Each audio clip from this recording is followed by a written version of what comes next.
Hindi makapaniwala si Pilo sa kasalukuyan niyang nasasaksihan. Papaanong naging kaalyansa ng demonyong gobernador ang isang patas, makatao at disenteng general. Kailangan niyang malaman kung ano ba talaga ang nangyayari. Kailangang marinig niya ang kapaliwanagan ng kanyang nasasaksihan. Mula sa isang bahagi ng lugar na yun na panandali ang pinagpapahingahan ni Pilo para manumbalik ang kanyang enerhiya, ay tumayo ito. Nagtungo sa gitna para magpakita sa dating general. Iniidolo niya ang retiradong sundalong yun. Hindi maaaring pumanig yun sa kalaban. General, anong ibig sabihin nito? Bakit nakapanig ka sa gobernador? Masamang tao yan. Hindi dapat pumanig ang katulad natin sa mga kagaya niya. Marapat na palagi tayong nakapanig sa hustisya. Matikas na tinig nito. Sapat ang lakas noon para marinig siya ng general mula sa kinatatayuan nito. Dahil doon ay napadako ang atensyon ng dating general sa tenyente.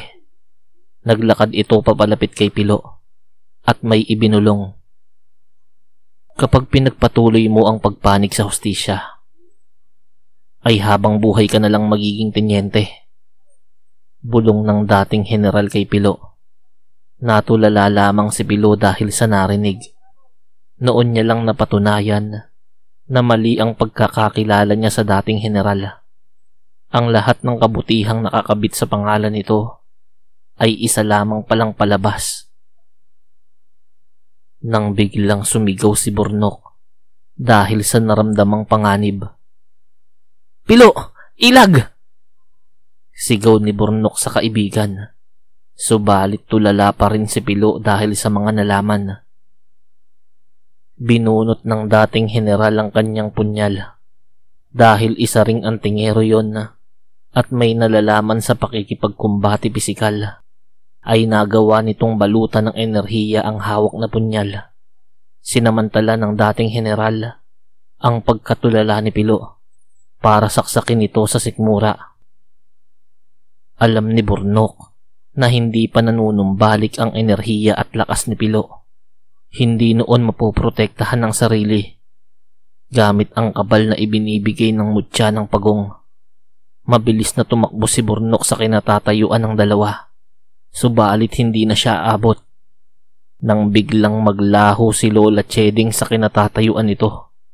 Sa isang iglap ay lumitaw ang matanda sa harapan ng dating general. Ang punyal na dapat tatama sa sikmura ni Pilo ay tumama at bumaon sa sikmura ni Lola Cheding. Nang makita ni Burnok ang pangyayaring yon, ay buong lakas niya ng pinuntirya ng kanyang sibat ang dating general.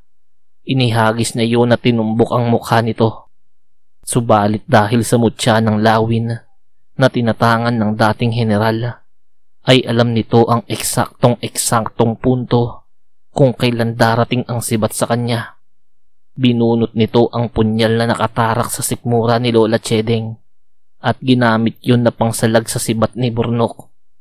Tumalsik lamang sa lupa ang sibat. Agad na umatras ang mandaragit para muling tumabi sa kinatatayuan ng gobernador.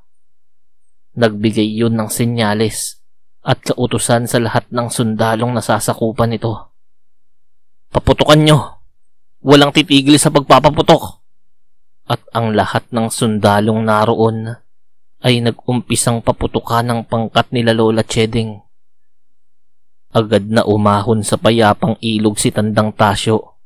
Sa kanilang panig ay siya ang nagtataglay ng pinakamataas na antas ng kabal. Agad niyang dinaluhan ng nakabulagtang si Lola Cheding para sa lagi ng mga balang maaaring tumama sa matanda. Lahat ng nasa panig ni Lola Cheding ay nagtatangan ng anting-anting at mutya, kung kaya't kayang-kayang sa lagi ng kanilang balat ang mga bala ng baril. Pero ang sunod-sunod na paggamit nila ng kabal sa mahabang oras ay siguradong magpapahina sa kanilang enerhiya. At kapag mas tumagal pa ang pagpapaputok ng mga sundalo, ay paniguradong sabay-sabay silang mamamatay sa lugar na yon. Nang biglang lumapit sa nakabulagtang si Lola Chedeng na dinadaluhan ni Pilo, ang isang sundalong nasa panig ni gobernador at ng dating general. Akmang babarilin yun ni Pilo nang magsalita si Burnok na kasalukuyang ding pumuprotekta kay Lola Chedeng at sumasalo ng mga bala ng baril. "Pilo, wag! Wala akong nararamdamang panganib sa kanya," litanya ni Burnok habang tinatamaan ng mga bala sa iba't ibang parte ng katawan. "Huwag kayong mag-alala, hindi ako kalaban. Mas mainam kung madadala natin ang matanda sa ligtas na lugar para mabigyan ko siya ng paunang lunas. Tangan ko ang mutya ng salsagan. Maaari kong mapanatili ang buhay ng matanda hanggang makahingi tayo ng tulong sa isang manggagamot," litanya ng sundalo na nag-aalok ng tulong. Bagaman hindi buo ang tiwala ni Pilo sa sundalong yun, ay wala siyang nagawa kung hindi sumunod sa nais nito. Buhay na ni Lola Chedeng ang pinag-uusapan. Sa mga pagkakataong yun, agad niyang binuhat ang matanda para dalhin sa ligtas na lugar. Sa likuran naman nila ay sinasalag ng sundalo ang mga balang sana ay sa kanila tatama. "Ngayong nandito na tayo sa ligtas na lugar, nais kong magpakilala sa'yo. Ako si Teniente Santos. Matagal nang pinapamanmanan sa akin ng dating general na si Makabanti at marami akong nakumpirma. Hindi totoong mabuti ang general na yun. Nagbibigay siya ng proteksyon at tulong ng militar sa mga masasamang politiko at negosyante. Gusto ko sanang ako na ang tumapo sa buhay niya, pero mas importanteng mailigtas ko itong matandang to kesa labanan siya," paliwanag ni Teniente Santos. Akmang magtatanong pa si Pilo nang biglang ipatong ng Teniente ang kamay nito sa kanyang balikat at nagpatuloy sa pagsasalita.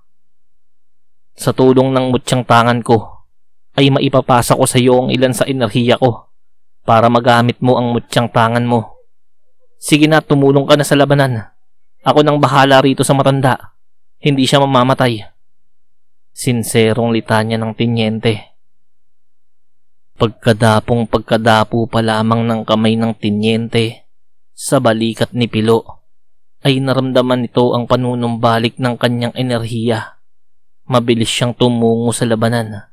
Magagamit niya ng muli ang kanyang mga tangan na trespiko at mutya ng pagong. Agad na bumalik si Pilo sa pinangyayarihan ng labanan.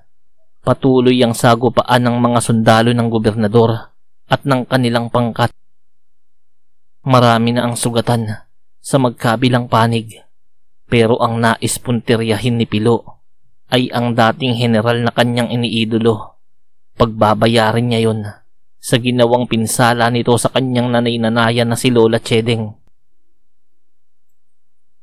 Sa isang bahagi ng lugar na yon, nagkukubli sa katawan ng isang malaking puno ang binatilyong si Mige.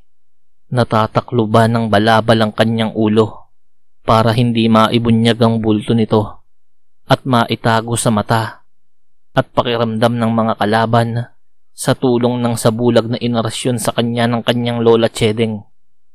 Nanonood lamang ito sa nagaganap na labanan, ngunit isang pangyayari ang kanyang nasaksihan na nagdulot sa kanya ng pagkabigla at napakatinding pagkapuot. Kitang-kita ni Mige kung papaanong saksakin ng isang retiradong sundalo ang kanyang pinakamamahal na Lola Chedeng gamit ang isang punyal. Doon na nawala sa sarili si Mige dahil sa nasaksihang yun ay nabuhay ang mutyang itinanim sa kanya ng kanyang ama, ang mutya ng musang.